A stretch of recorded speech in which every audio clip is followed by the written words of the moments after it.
What's up, VC?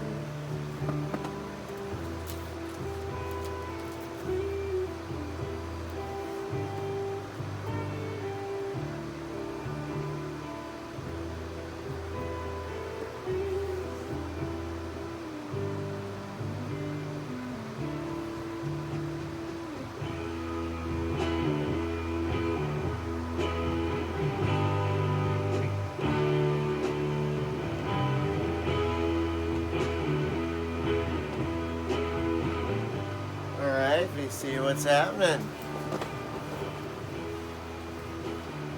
Here's what we're listening to right here.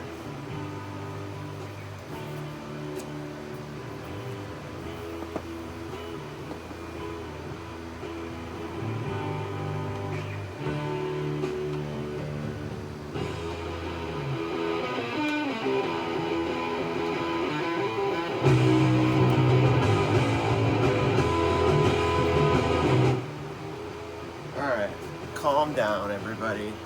This place is getting out of hand. I kind of showed that record a little bit on the last video, but I didn't really have a whole lot to say about it because I hadn't given it a good listen. But this is called Fuzz. Can you guys see that? Fuzz. Like fuzz. And it's an aptly described record. Gate sleevage.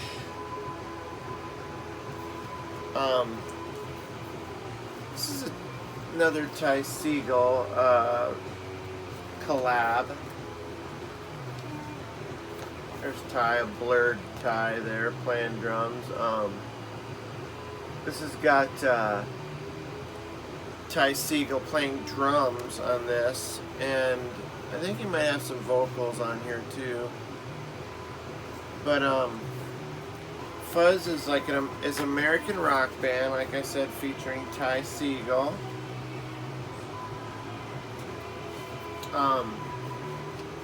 Came out in 2011. What else we got in here? Oh, the download.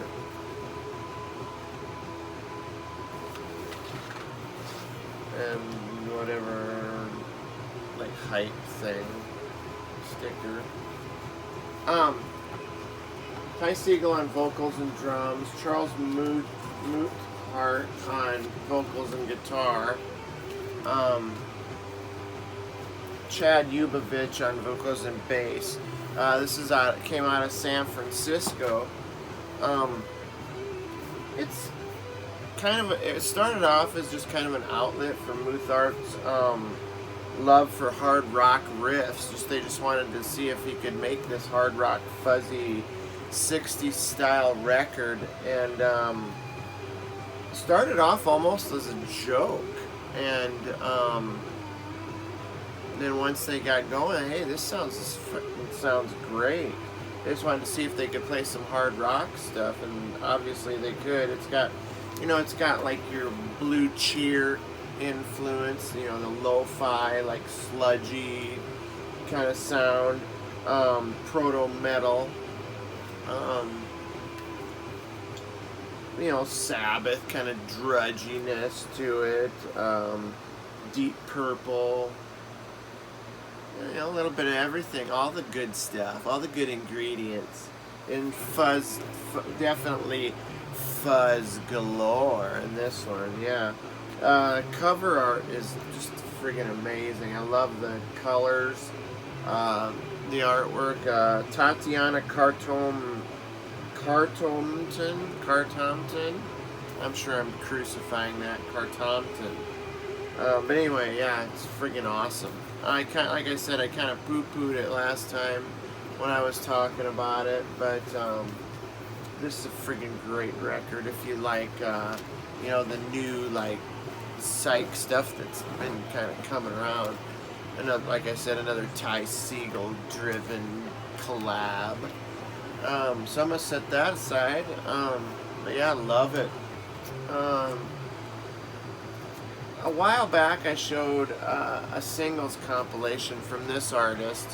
Unfortunately, this fella is no longer with us. I believe he died of complications from a drug use, or maybe an accidental drug overdose. That artist is another guy who is kind of, I believe, I would call it punk rock, because this album here is definitely punk. This is Jay Retard. And the other album I showed was just some singles that he did on a label. But this one's, he sold the rights to this shortly before he died to Fat Possum Records. But this is Jay Retard, Blood Visions, and obviously the cover fits the name. Any blood spatter specialists out there can tell me what the is going on around here. Crazy record cover, huh? Anyway, this is freaking great. This is punky all the way through. It's this is actually his debut record. Any songs last from 1.5 minutes to 3 minutes. They're quick, but they're definitely some great material here. You know, he's an American punk rocker and songwriter, and just God, it's too bad that his career was cut short. He definitely was pretty open about, you know, his drug use.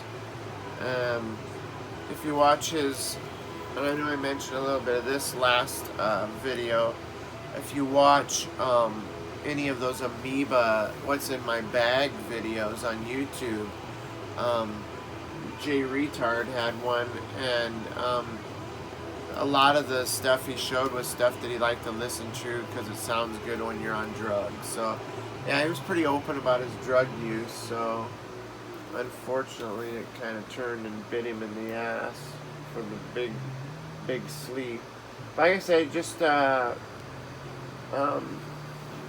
short of his death, he sold the rights to the record to Fat Possum Records. This was a reissue in 2016, Record Store Day as well. Some of you might recognize it from that. First time I ever saw this was, again, and probably that Fuzz record too, was Jay from Vinyl in the Van. Missed you, Jay. Man, wish you'd come back and show some video, post a video. We'll have to hook up one of these times. I know I'm horrible about following my Instagram and stuff, dude. I'm worthless on social media. I suck. But anyway, yeah. Shout out to Jay, Vinyl in the Van. Anyway, Jay Retard plays and sings every track on this except 2 tracks where there was a bass by Alex Brown. Arcade Fire covered the song "Oh It's Such a Shame" off of this record, which is a great song. The highlights here are Blood Vision. I mean, a lot of this, if I had one complaint about this, some of it sounds a little bit the same, but it rips throughout. So yeah, I think somebody who might like this, maybe Vinyl Richie might like this, man. Because it's definitely got its punk roots and it's fast-paced punk rock stuff. So there you go, Blood Visions by Jay Retard. Highly recommended for me, anyway. What's next here?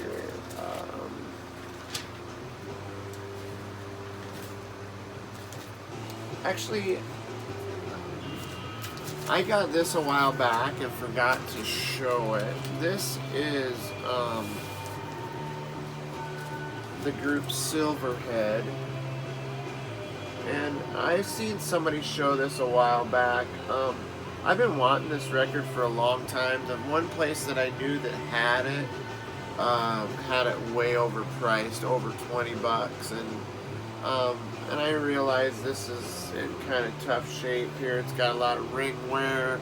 It's got some wear on the corners. Looks like she's in a snowstorm here from all the wear. There's the group on the back. But this is 16 and Savage by Silverhead. Silverhead, this album they had 2 albums.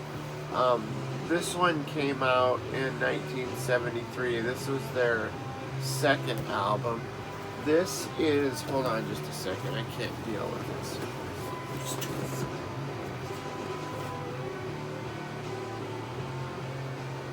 Although that does sound pretty goddamn awesome. This band, I've seen this, I believe, on eBay, and I made an offer of like $5, and I got it on eBay.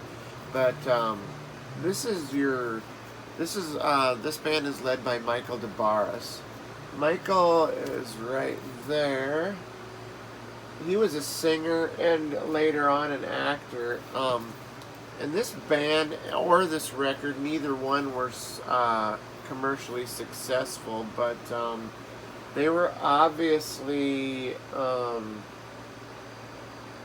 definite role models for any of the 80s like sleaze hair bands, in the vein of, say, LA Guns, Sea Hags, Faster Pussycat, Guns N' Roses, those they were that kind of a sound, kind of a bluesy rock sound, but dirty, sleazy, glammy rock from the mid 70s, and then later on resurrected in the 80s, mid to late 80s by some of those bands that I mentioned.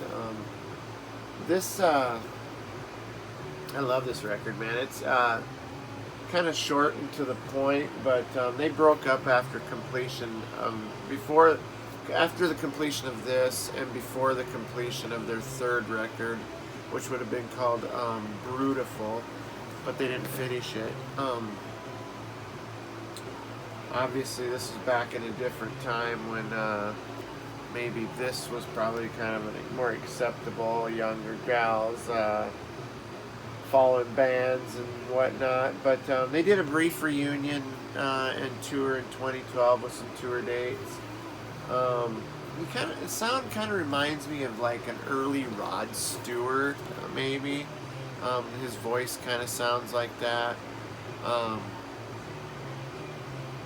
I believe one of these guys, maybe Nigel Harrison, or I can't remember which one it was, but one of them went on to play with Blondie, and one went on to play with, maybe it was Robbie Blunt went on to play with Robert Plant on his solo stuff. So the highlights on this, for me anyway, are Hello New York, the opening track. It's just a good hard rock song with hard glam rock song. The opening song, this is definitely not without its sexual innuendos. The opening track on side 2 called Heavy Hammer, and track 2 on side 1 called More Than Your Mouth Can Hold. Obviously that one speaks for itself. But yeah, some great stuff here. If you like 70s glam, hard rock, you can probably score this for anywhere from, like, I got this kind of just slightly above shitty copy. I mean, the record itself sounds great, but I got this for like $8 total with shipping, but I've seen it go as high as 20 some. So anyway, yeah, 16 and Savage by Silverhead. One that I wanted for a while and finally picked it up. How about a little metal? Anybody down for a little metal here? Went into, got a little double shot of a band here, 80s metal. This is, and again, don't mind the condition of the sleeve. That's why I got this for like $5. So, but I don't know what happened here, but this is Accept, Balls to the Wall.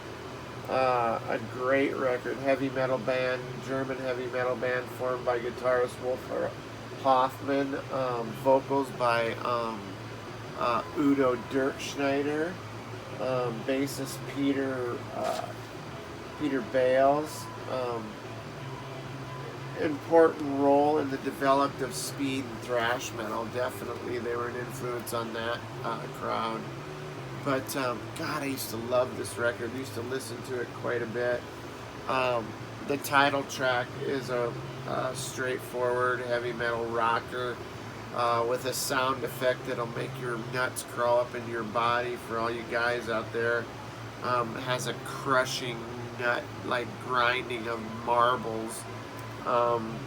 It's the palm of someone's hand, making me cringe right now a little bit down below the nether regions. But yeah, as you can see, it looks like somebody took this goddamn cover, folded it up, and put it in their pocket. But fortunately, the record itself is good. Here's a great shot of the band here. There's Udo right there. Udo always kind of reminded me, I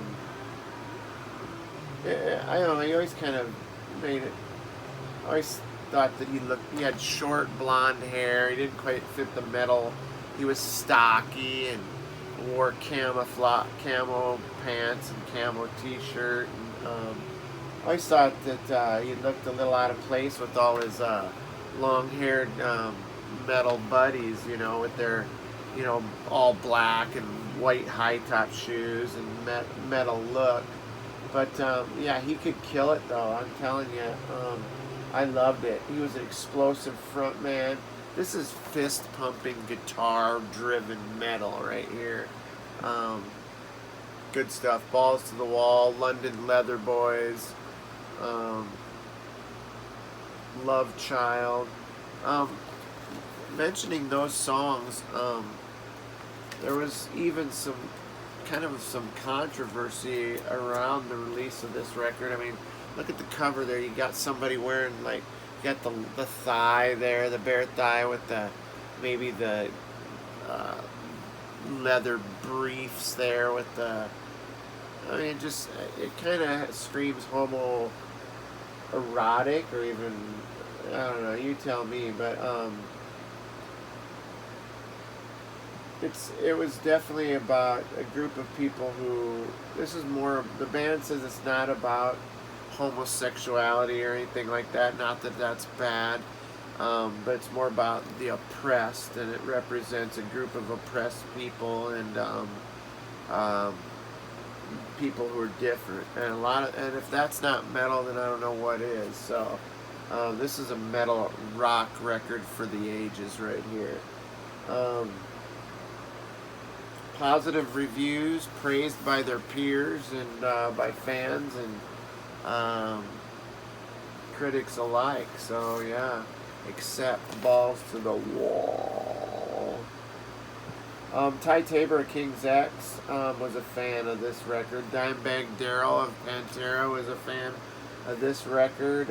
Dora Pesch from Warlock was also a fan of this band. So yeah, comes with definitely some great recommendations there. Balls to the wall. How about a double shot of Accept, folks? I got the next record called Metal Heart. Hold on just a second here. It's getting a little quiet in here. Just let me flip this bad boy real quick. Won't take but a second. Anyway, yeah, Metal Heart by Accept, their next album. I think they were headed for more of a to kind of break through in the American market. They kind of made it a little more commercially acceptable, meaning they softened it up. I don't know, more hooks, more concentrated on more hooks, more melodies. What's up? I wish I could this. Maybe it matches my hat, kind of, doesn't it? And my shirt.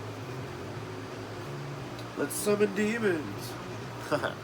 Anyway, yeah, that's awesome cover right there. Um, this was the first. This came out in '85. This is their 6th studio album. Um, the highlights on this are Metal Heart, and also another hit was Living for Tonight. Um,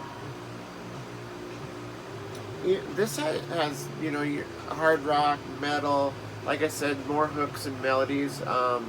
Refer to Midnight Mover, which is a great song. It's about a drug dealer. I love that. That's probably my favorite song on this record is Midnight Mover. There's the original sleeve here. No pictures or anything. Just another thing to match my hat and shirt. But this is inspired. The whole concept behind this record was, and probably this album cover was inspired by a story about someone who had a computerized heart, which I don't know if it was a work of fiction or what. It was just something I read, but kind of interest. I think it was a future where everyone would have a heart made of that was made of machine and computers. But yeah, goofiness. Like I said, and lots of hooks, lots of cool melodies. Initially panned by the critics for being kind of a sellout record, but as far as today goes, this is the fans are the ones that count, and the fans think that this is one. At least I do think this is one of Accept's best records. And check out the video for Midnight Mover on this. It's like super frantic. It's like it's just moving from all angles. A live band, and it's moving to the record. I can't even explain it. You just have to go to YouTube, type in Metal Heart Accept, or not Metal, Midnight Mover by Accept, and you'll see what I mean. But yeah, great record. Around this time, I think I seen an interview with Udo that said around the time they were making this record was the time the band was getting along the best, but it was shortly after that that we start to see cracks in the inner workings of the band, and shortly after, I believe Udo would leave the band. I believe he made some rejoin the band a couple times, but they're still rocking. I think without Udo, but they've got some great new material, and I think you can ask any of the metal guys out there, Black Star Vinyl, Scott Waters, Harmless Rebel, Peaches with Vinyl Count. Any of those guys, they know that the Accept is still out there rocking it. So yeah, representing metal. I'm gonna move on to the headliner here. I picked up this. This is my first Rob Zombie on vinyl. I own a lot of Rob Zombie on CD, but this is Rob Zombie's first solo record, and I just couldn't resist it. I wanted some Rob Zombie on vinyl for a long time.